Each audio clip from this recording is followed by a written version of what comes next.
महाराष्ट्र शासनाने जो निर्णय घेतलाय होमिओपॅथिक डॉक्टरांना 1 वर्षाचं प्रमाणपत्र देऊन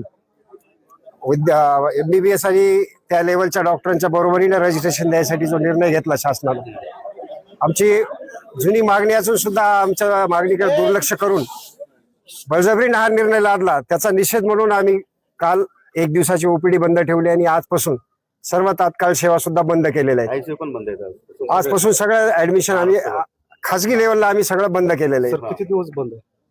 हे आम्ही शासन जोपर्यंत आमच्या पॉझिटिव्ह निर्णय घेत नाही आमच्या बाजूला, तोपर्यंत हे बंद राहील.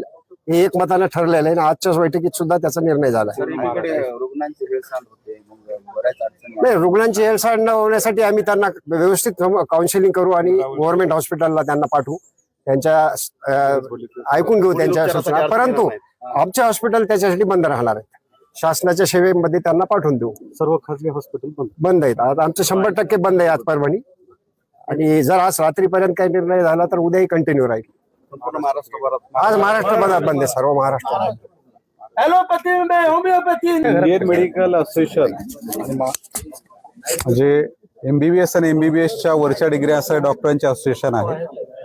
2012ला महाराष्ट्र शासनाने एक GR काढला होता की बाबा त्यावेळेला डॉक्टर्स कमी आहेत ग्रामीण भागात, तर BMHच्या डॉक्टरांना, BHMS होमिओपॅथीच्या डॉक्टरांना एक छोटासा कोर्स करून त्यांना ग्रामीण भागामध्ये सेवा देण्यासाठी बंधनकारक केलं होतं. आता 2012 आणि 2026 14 वर्ष झाले. मेडिकल कॉलेजेस एवढे वाढले, प्रत्येक जिल्ह्यामध्ये मेडिकल कॉलेज झाले.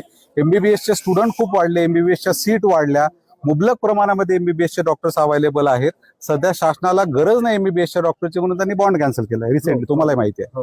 आता अशा परिस्थितीमध्ये सामान्य जनतेचं आरोग्य जर तुम्ही BHMSच्या डॉक्टरांच्या हातात 2 महिन्याचा कोर्स करून जर देत असाल तर ते असं होईल की कलेक्टर ऑफिसच्या एखाद्या क्लर्कला कलेक्टरची चेअर द्याल 2 महिन्याची ट्रेनिंग देऊन, किंवा टॅक्सी ड्रायव्हरला विमान चालवायची परमिशन द्याल 2 महिन्याचा कोर्स करून. तर ही सामान्य जनतेच्या आरोग्याची खेळी आहे. आणि हे फक्त गव्हर्नमेंट ऑफ महाराष्ट्र, फक्त महाराष्ट्र शासनच करतंय. देशामध्ये दुसरीकडे कुठे आहे का? नाही. तर याच्या पाठीमागे शासनाने विचार करायला पाहिजे की सामान्य जनतेच्या आरोग्याशी खेळू नये. त्यात दुसरा मुद्दा आमच्या अस्तित्वाचा मुद्दा आहे. MBBSचे डॉक्टर नीटची परीक्षा फेल झाल्यावर दरवर्षी 20 ते 25 लोक सुसाईड करतात. MBBSचे डॉक्टर नीटची परीक्षा द्यायला रात्रंदिवस मेहनत करतात. MBBSचं ऍडमिशन हायर स्कोरला होतं, BHMSचं ऍडमिशन भेटत नाही म्हणून BHMSला होतं. मग त्यांना जर तुम्ही MBBSच्या लेवलला असाल तर मग आम्ही एवढी मेहनत करून लोकांना ॲलोपॅथीची प्रॅक्टिस करायला, म्हणजे लोकांना ॲलोपॅथीची औषधी देतो, तर हे काय आमची चूक आहे का? हा आमचा अस्तित्वाचाही प्रश्न आहे. तर ह्या अशा निर्णयाला आमचा विरोध आहे. आणि ऑलरेडी कोर्टामध्ये मॅटर चालू आहे, मुंबई कोर्टामध्ये केसेसची हिअरिंग चालू आहे.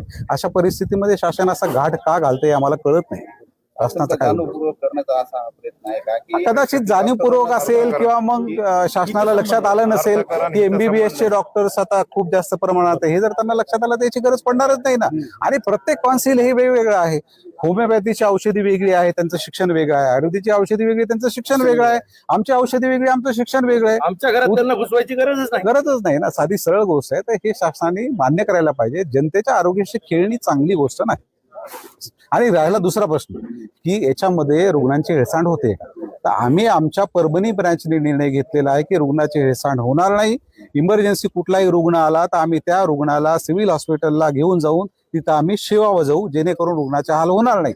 पण असा विचार शासनाने देखील करणं गरजेचं आहे. अजून किती दिवस राहणार? आज जर तोडगा निघाला नाही तर कदाचित उद्या निघेल, उद्या नाही निघाला तर परवा निघेल. पण आमची भूमिका फिक्स आहे आणि ही भूमिका आमच्या राज्यस्तरीय मंत्री, आमच्या मंडळाने घेतलेली आहे, सदस्यांनी घेतलेली आहे. आता सध्या आझाद मैदानावर आंदोलन चालू आहे. मंत्रिमंडळाने त्यांना बैठकीला बोलवलेलं आहे.